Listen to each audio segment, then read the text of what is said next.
Time soon. Forecasting is complex, but it boils down to one thing. It's eliminating the impossible and believing the things you see in front of you. That's very hard, because people tend to think that the things in front of them are solid and unchangeable.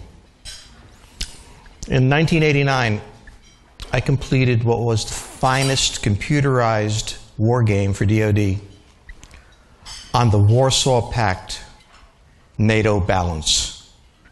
It analyzed precisely how the war was going to be fought. It was superb. The tragedy of my life was that the Soviet Union collapsed and we didn't get a chance to fight the war. I'm a strange person. But the fact is that very few people expected the collapse of the Soviet Union. It was solid, it was overwhelming, it was tremendously powerful, it was going to be there for a very long time. And yet it was gone. This is, in retrospect, obvious that it was gone. Why did people not expect it to happen? Because they didn't believe what was in front of their eyes. They had a preconception of the Soviet Union, a preconception of the world. They knew the Cold War would go on forever. And nothing goes on forever. So the way you forecast is not by asking what will go on forever, but asking what will change. Ever since 1991, where we saw extraordinary things happen in 1991, the Soviet Union collapsed. Japan, an economic miracle that would never end. We should all start learning Japanese and hold hands in quality circles. Ended. The Maastricht Treaty was signed, creating the European Union. Tiananmen Square took place, defining modern China and the way it would function. And Desert Storm was fought. It was a very short period of time, and everything we thought was true about the world changed. And then when you look back and you realize about every 20 years, this happens. There's nothing new. The things that you think are eternal aren't. The way the world works evolves, and you will, until the last minute, believe that it will be there forever.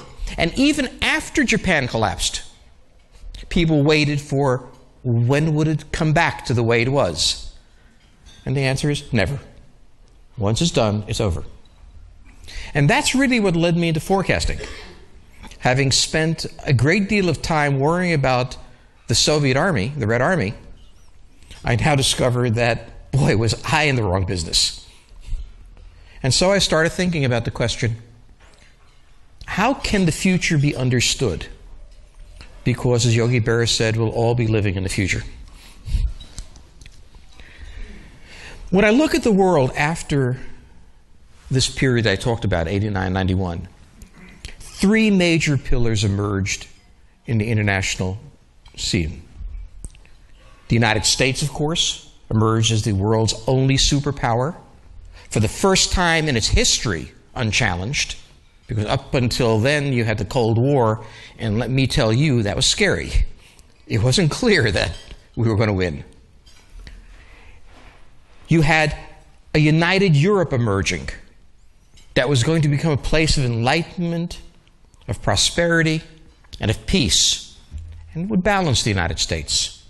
And China was the new Japan. Forever it would grow without interruption, permanently, forever and ever.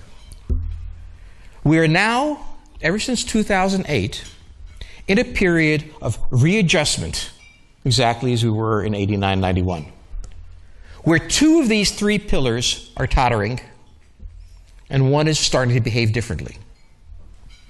Let's begin with Europe. Europe, the place of enlightenment, where war had been abolished, where all power was soft. I never understood what that was, but they talk about soft power. Where people were going to be perpetually nice, even when they didn't have to be. It was a place of employment, of prosperity, and of growth. Then 2008 hit, and they encountered their first financial crisis. Now, this was the fourth financial crisis for the United States since World War II. The first was the municipal bond crisis of the 1970s. Then there was the Third World Debt Crisis. Then there was the S&L crisis, savings and loan crisis, and then this one. And it always ended the same way. The government wrote a huge check, bailed everybody out. A bunch of investment bankers stole a bunch of it, perfectly legally. There wasn't anything dishonest. Investigations were held, and life went on. The problem in Europe was it wasn't ready for this crisis. It didn't expect it, and it constructed itself in such a way. Imagine if the United States, in solving this crisis, had to engage in negotiations with the state of Louisiana. I've lived there. Trust me, this wouldn't have happened. And that was the problem of Europe. The problem of Europe also was this. It was a problem of Germany, the perpetual problem of Europe. Because Germany derives the equivalent of 40% of its GDP from exports. It is an export junkie. That's a higher percentage than China. Its industrial plant, its economy is too large for its own consumption. It can only survive if it has export markets. If it lost those markets, it would be catastrophic. For Germany, the European Union was a godsend. It was a free trade zone. They couldn't stop you from selling things there. And Germany took full advantage of it, as you would imagine. The problem was that the other countries of Europe were overwhelmed by German efficiency. Germany became what it was because the United States permitted it to protect its markets from the United States, but have free access to American markets. Germany wasn't able to provide the same thing. So when the crisis happened, all of these countries in Southern Europe and Eastern Europe slowed down. Their tax base contracted. And you wound up with a sovereign debt crisis. These countries couldn't pay their debt. There was a question, how do we handle this problem, the Europeans said. Those who were debtors said, why don't you give us money to pay the debt?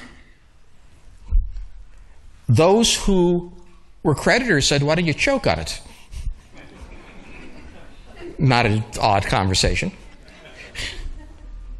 And so the decision was made to go to austerity. Austerity meant, in the case of Greece, for example, that huge numbers of employees, doctors, because they have a nationalized healthcare system, electrical workers, because the electrical system was nationalized, were laid off. We have a friend who's an architect who worked for the government, as most people did. He used to earn $3,000 a month, 3,000 euros a month, and his salary was cut to 800. And unemployment in Greece rose to 26%. Unemployment in Spain rose to 27%. Unemployment in Southern Europe, Southern France, Southern Italy, rose to 20%. In the Great Depression in the United States, the highest point of unemployment was 25%. Southern Europe is in depression. It's not in recession because it is impossible to get it out of there by stimulus. To have a stimulus, you need to have companies that can use it and buy and build things. So you're going to build bridges. You need companies. 50% of all Spanish construction companies have gone bankrupt. 52% actually. So if you give a stimulus, who's going to do the work? This is the same problem the United States had, why Roosevelt couldn't get the economy out of the doldrums. Couldn't get out of there because the companies were gone. It was only World War II when essentially the United States nationalized the entire economy that they got it working. What happened in Europe, however, was that now every nation was protecting itself.